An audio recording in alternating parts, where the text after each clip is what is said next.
man, we're back here with a high stakes MMA to recap UFC 261. What a sick card. One of the best cards I've seen in a while. It's really good to have the fans back. You can see all the energy in the building. Started off with a bang with Ariane Carnelossi and Na Liang. That was just it was a banger from start to finish. I mean, this whole entire card. Looks like we did good on our bets, man. Came up pretty big. Yeah, you actually you called that one perfect with Carnelossi. You thought it was gonna be a TKO by ground and pound, and yeah, you hit that one for sure. And the under, like we did suggest, did pop as well. I believe that was plus money. So yeah, man, starting off the card, it was bang. Started off good as well.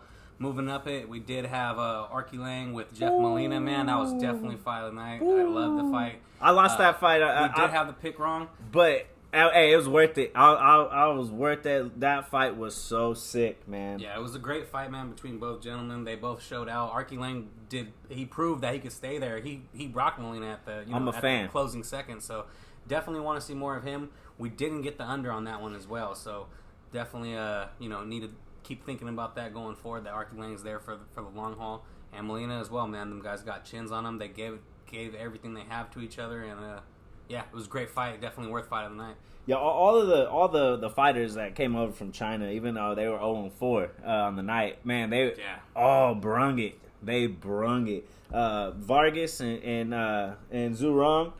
I mean, he's a youngster, man, but that kid got some promise as well. Vargas was just a little too much for him. Yeah, Ron was coming on strong in the third round. It was definitely Vargas throughout the first two, and Vargas did have his moments in the third round as well.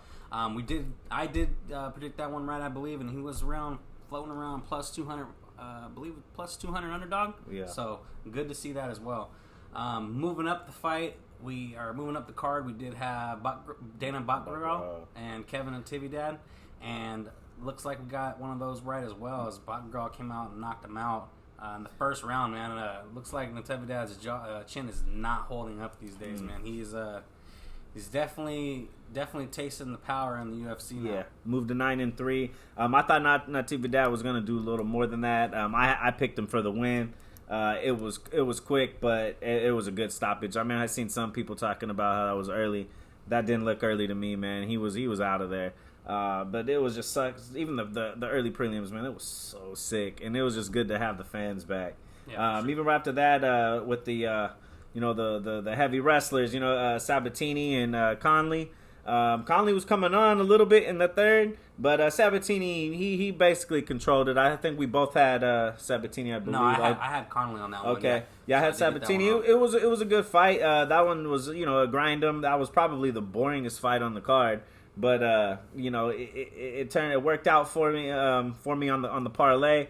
But man, I'm really excited to see Sabatini again. If he can just get some striking, under his belt, because definitely want to see more of him with his striking, and see him more with a better gas tank. Because in that third round, it looked like Conley was coming on. Like if that was a 5-round fight in a regional scene, I think Conley would take that. So Sabatini, he's got a lot of muscle. He was definitely using it in those first 2 rounds, but didn't sustain too well in the third, so definitely something to look forward to. Mm-hmm. Going on to the next fight, we had Brendan Allen versus Carl Roberson. Yeah. And I did get that one wrong, I believe. Yeah, I had Roberson. I thought he was going to be able to mix up his striking a little more, and Brendan Allen had a lot more success than I thought he was going to have on the feet, and ended up getting it down to his world and got that heel hook. Yeah, I did pick Brendan Allen on that one. That was such a great fight, man. Roberson, he made a mistake at trying to go for his own leg lock, and then ended up getting heel hooked. You can't play with that. You got to be confident. If you're gonna go for any type of leg locks or heel hooks, you got to be confident in your game, man, and you got to know your defense with it as well. And he was just real loose. He thought he had it, and he got. That was a big one there. Brendan Allen showed out. He's a tough dude, and he's got a bright future. Outside of that, that loss to Sean Strickland, I mean, he's had a pretty good career. So, excited to see him in the future. After that was a freaking robbery that worked out. It worked out for me. I picked Dwight Grant, so I'm glad there. I had him on a couple parlays. But, oh, my God, that was the robbery of the year. What's his name? Chris Lee, the judge. That dude, man, fire that man now. Yeah, that guy's terrible, man. He's gonna be I believe he gave in the main event someone a wrong scorecard too, but yeah, Chris Lee, definitely look out for that guy if he's on the card. Somebody you don't want to bet on if he's judging it. Yeah, he said Mozville won by submission. It was that guy was out of his mind all night. And from what I hear is that this is something that's constant with him and that is continuous. So they need to look into that and they need to really like audit his scorecards. Yeah, even though we had Grant, I have no way he won even one round. I feel so bad for Sekulic because he fought a good fight, a smart fight, and he won all 3 rounds. You maybe can argue with Grant for one, but I mean, in my opinion, that was 0-3. Sekulic won that fight. That's just a pure robbery. I hope they still gave him his win bonus, but knowing Dana, he probably didn't. Yeah, we'll see. Going into the next fight, this was probably it was the most confident pick for me of the card. Yeah, Randy Brown versus Cowboy Oliveira. Man, in the beginning of the round, was looking a little shaky because he was eating those leg kicks. Man, he even dropped to his hand at one point, which was kind of scary. But he gave it to him. He found that straight down the pipe, busted him right in the jaw, had him all sorts of trouble, and went ahead and got that rear naked with one arm in where he was grabbing his shoulders. Only a long arm man like that could do that because, dude, one arm submission. That's a.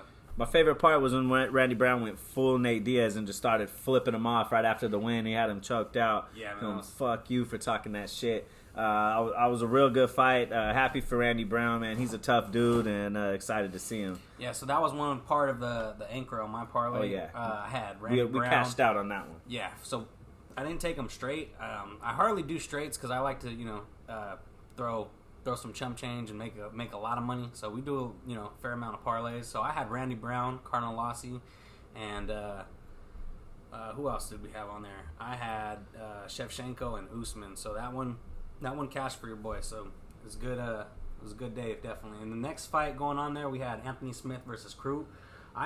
We both had Crute. I had Crute. The leg gave out.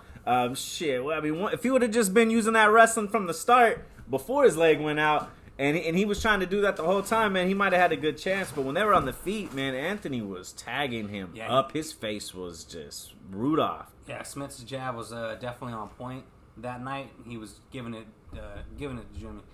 Jimmy, man, he didn't hold out. I did not see this getting stopped in the first round. Usually Anthony Smith's a slow starter, comes out, fills his opponent out, but man, he just went for it in this one. He was kind of feeling disrespected that he was the underdog to Crute. So he went out there and thought he had a point to prove, and he proved it.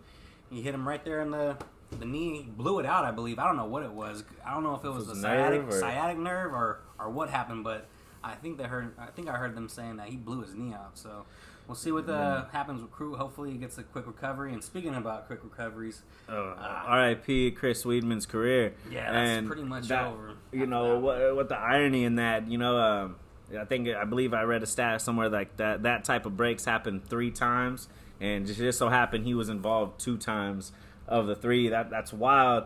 It was crazy, man. Like I said in the pre-fight and in the breakdown, I had Uriah Hall months ago, and I had him on parlays for months. I had him straight, had him in parlays. I was huge on Uriah, so it was a bittersweet thing because you never want to see somebody, break their leg like that. That's sad. It's tough for Chris. But I did cash it in.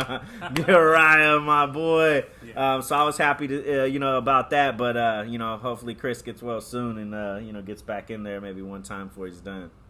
Yeah. And now we get to the championship fights. Shevchenko, we both picked Shevchenko. I thought Andrade was going to put up a better fight than she did. And you know what? I'm stupid here because I said Andrade's only way she's going to win is by implementing a heavy wrestle game. She got wrestle fucked and beat down and elbowed to death. That was a big showing from Shevchenko. I think she just wanted to show out and say, hey, I could do everything, and she does it. That girl's such a beast. I know this was an anchor for you. Yeah, no, Shevchenko. I was big on Shevchenko. I mean, how can you not be? Catching her at a minus 400, that's just like basically a steal. I would take it straight if I had the funds to do that. I would take it huge straight. But That's neither here nor there. Jessica Andrade, she had the one path that I think, and that's the only path that she will ever have against someone like Shevchenko, and is a fluke knockout. Just, winging them Vanderlei style, and one just accidentally catches her and puts her down, and flurries, TKO, over. Other than that, Shevchenko can do it all, man. She can fight off her back foot. That's what I was thinking she was mostly going to do here. But, man, did she go out? I didn't think she would be the weaker girl out of the two either. She's built like a tank, man. She fought Nunes, for God's sakes. And, people thought she won a split decisions. I had no faith in Andrade here. Yeah, it was a beautiful one. Yeah, I thought she was going to do better than she did. I obviously had Shevchenko winning, but I definitely had Andrade, looking better than she did, man. And she was, that was disappointing. But it was good to see Valentina dominate in that way, and just showing more than her striking. And, it's time to see her in the GOAT again. I mean, what else is there? What else is there? Unless one of the smaller girls are going to step up to see her. Yeah. I don't, what else really is there for Shevchenko? So we just keep running that back. She's still a little outsized there. I don't know. I don't really, unless they can make it fair somehow. I mean, meet in the middle, 130 or something. I think that would kill Nunes though. But Shevchenko going up to 35 when she's a smaller girl, I don't know. And then after that, man, was Weili and Rose. And I think we both called each other Saturday night when we did, or Friday night, excuse me. We did these, this predictions, and we both had Weili.